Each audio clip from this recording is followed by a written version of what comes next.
DLS ব্লগলৈ আপোনালোকক স্বাগতম। বৰ্তমান মই উপস্থিত আছোঁ গণেশগুৰি আৰু আপোনাৰ খানাপাৰা সংযোগী দিছপুৰ উৰণীয়া সেতুৰ ওপৰত। উৰণীয়া সেতুৰ কাম মিনিমাম 95% শেষে হৈছে আৰু 5% কাম বাকী আছে। তো আহক আমি আপোনালোকক অলপমান তাৰে ভিডিঅ' দেখাবলৈ চেষ্টা কৰোঁ।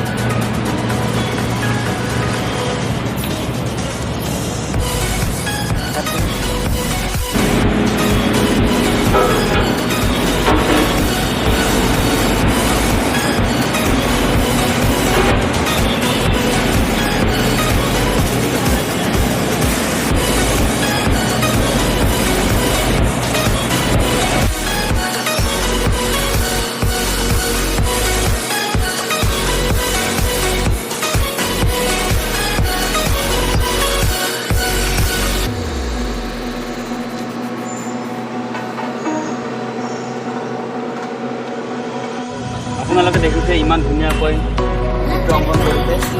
মই এটাই অনুৰোধ কৰোঁ আপোনালোকক যেন ইয়াতে শিখৰ ৰজনীগন্ধা খাই পিক নেপেলায়।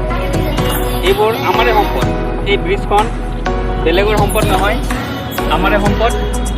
শিখৰ ৰজনীগন্ধা খাই পিক নেপেলায় আৰু ব্ৰিজখন পৰিষ্কাৰ কৰি ৰাখিবৰ কাৰণে আপোনালোকে যত্ন কৰে।